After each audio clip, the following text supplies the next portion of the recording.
Finals. It is a best of 5 once again. It's the Leifeng Cup you're tuning into. I'm Rifkin, casting with Livy B. It's spawning in the top left corner of the map. Everyone keeps asking, who's this guy? Who is Speak Now? But if you haven't heard us say his name enough, it's really Byun. And in the bottom right, he's down one game in this final series. It is Creator. It kind of sounded like you're going for like a Borat impression there for a moment. Like, in the bottom right, I like very much. I like very much. I can't do accents. You did that really well. I think we've talked about this before. I can only do an accent really well for about 3 seconds, and then it stops working. Then it turns to an Australian accent. Once you go Australian, you can never go back. Might. You can never do an accent now for the rest of the day. Dude, I love the Australian accent. I don't know what it. I really wish I knew what it was. There's something just. My brain gets the loves for all the Australian accents. Yeah, because Australian accents are cool, but the downside to having an Australian accent is that you can't do any other accent. I disagree. I think if you tried, you could probably do like a very legit accent. I can't. I've tried. It's really bad. I'm not gonna, Like, okay.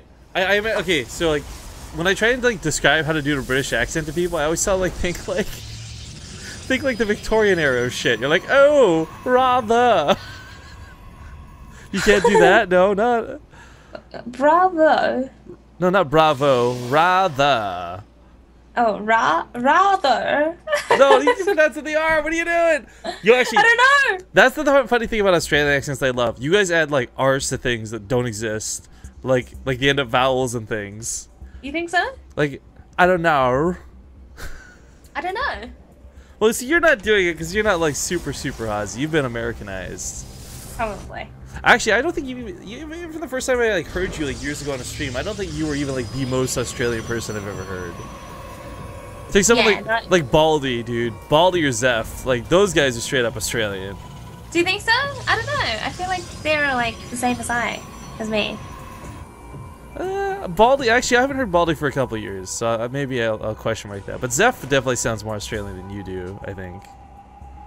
She's also obsessed with snakes. What's up with that? Like, I almost want to unfollow. I hate snakes. Like, crazy scared hate snakes. I have no reason for it. It's just one of those, like, illogical fears. So, like, I almost want to unfollow her on Twitter just because she posts snakes all the time. Yeah, I saw that recent tweet she did with the snake, and I was like, ew. That snake looks like it's, like, got no skin. Ugh, I know. Okay, so this Reaper is looking for a couple of kills. I thought I was just going to go for scouting, but Byun getting a little bit cheeky. Decides to pull back.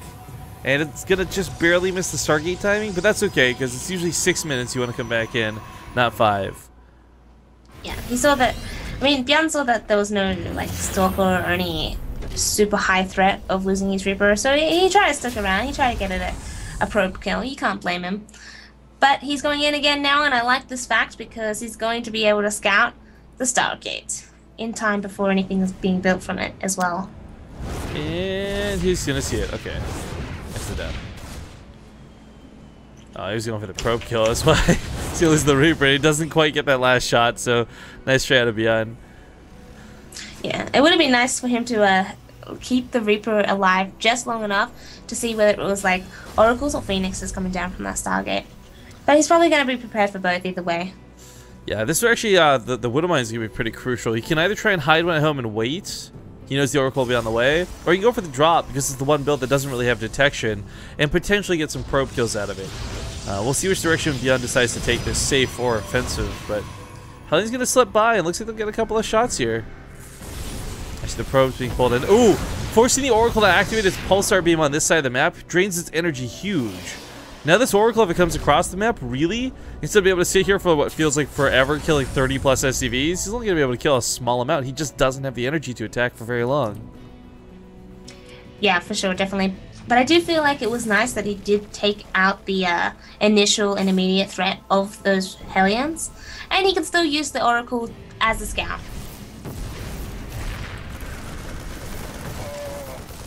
Oh, actually doing surprisingly more damage than I thought he did. 1 Marine and 2 SCVs additional damage Also delaying the production here on these 2 additional barracks as well. That's actually kind of big, considering that halts the production for Byun for just, even if it is for just a few seconds. Yeah, those double tech labs get denied and waited too. And the worst thing is, like, unless you guys have played Terran, you don't know the frustration of thinking you put an SCV back on a building and then not having actually done it. So Byun doesn't actually mess up here. He's on point, but still annoying nonetheless. For sure. And well, Creator, he's just going into, he's still using his Stargate for Phoenixes, and I do like that. But he is going to be transitioning mainly into the Robo Bay, getting those Colossus out, adding on those additional gateways.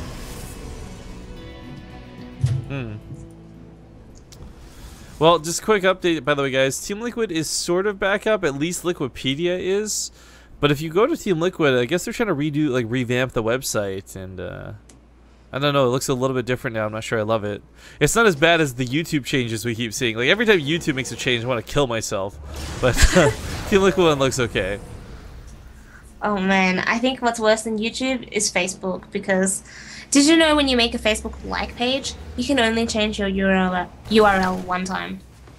YouTube, I think, does that with changing your channel thing. I don't know. I don't use Facebook that much, to be honest. I'm quite bad with it. I get yelled at consistently by my real life friends because they're like, "Why did you come to the party?" I'm like, "You didn't call me and invite me." I'm like, "We invited you on Facebook." I'm like, "I literally never use Facebook. You know this. Just call me. Here's my number. You have it." Why the fuck do I even have a cell phone?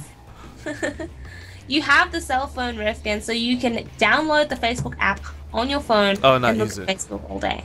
Oh, okay. There you go. Now you know. The more you know, Rifkin. Thank you, Livy, for giving meaning to my life. I was living it wrong. I was just playing Zuzu Bubble all day, but that was a mistake.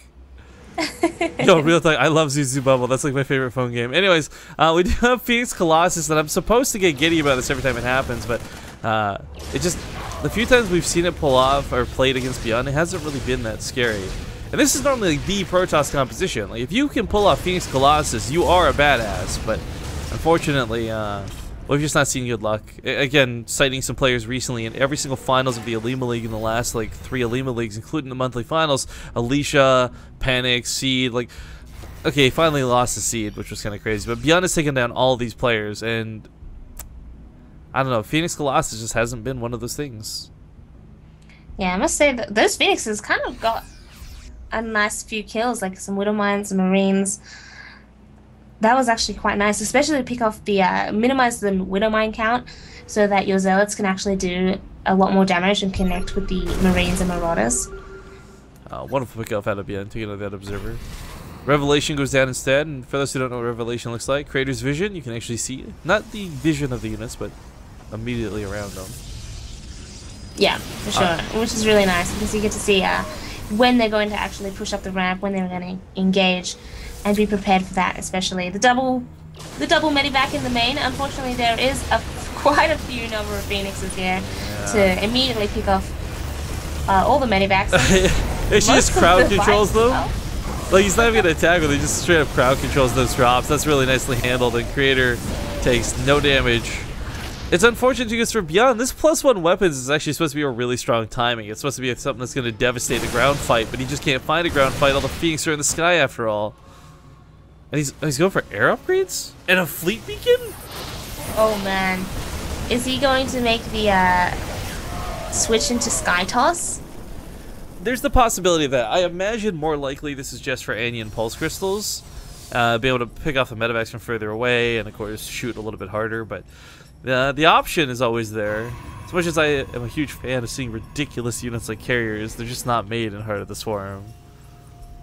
Yeah, definitely, for sure. And he's going into the third base now. There is a missile turret, but he doesn't even care. He picks up a couple of SCV. He loses his 1 Phoenix, which is quite unfortunate for Creator, but that's okay, because he's got non-stop Phoenix production.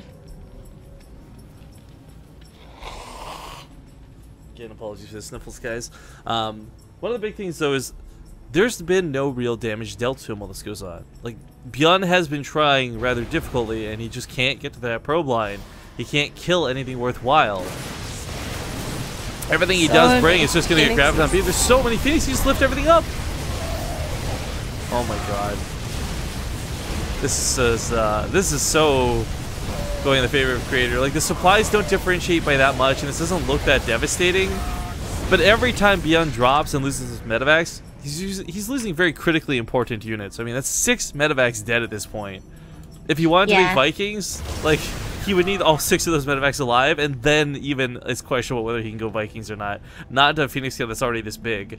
Thors are a possible solution, but honestly, the way we've seen it, Ghosts just tend to be the best. I mean, well, in game number 1, Creator felt a little bit jealous of Byun controlling the skies with his Viking count. I guess he just kind of wanted a little bit of a payback, and he wanted to control the skies with these Phoenixes. I mean, the true tale of this game is that Creator, he's got his 4th base up and secured. Byun just can't seem to break him. He can't seem to do the damage economically that he so desperately desires to do. While Creator, he's close to wanting to push out here. He's placing his proxy pylons. He's pushing with a pretty big force right now. Just like the Void, revenge is the dish best served cold. I love that little. Have you seen it with the little stalker? And it's like cold as the Void. They give him like a little toque to wear. It's like super cute. Oh, it sounds adorable. I'll have to dig that up sometime. 5 Colossus, though, with the push is pretty much exactly what you want. You know, all the weaknesses in the early game kind of eroded away, not having a ground army, not having support. He's got detection. He's going to swoop in and pick up those Widow Mines. These Phoenix are just not going to... well, they'll do the job of being the buffer. They'll be able to pick up some Marines in the backside, grabbing the Marauders, saying, I don't think so, bro. A couple of the Stalkers. Time Warp going down as well. Yeah, I mean, that's going to be it. Killed 1 Colossus in that fight, and that was pretty much it. GG. Well played by Creator, tying up the series 1-1 in the final series here of the Leifeng Cup. Yeah, for those who don't know, again, this is a daily cup that goes on Tuesday to Friday. This is like the 95th iteration of it. Some of you may have never even heard of this before because it doesn't usually get broadcast. But we're going to try and pick it up, baby. We'll see how this first one goes. We'll get some feedback. We'll play it back. But the next map is going to be Terraform. And lest there be cheese, we're going to play some ads, guys. So stick with us, and we'll see you in 2 minutes.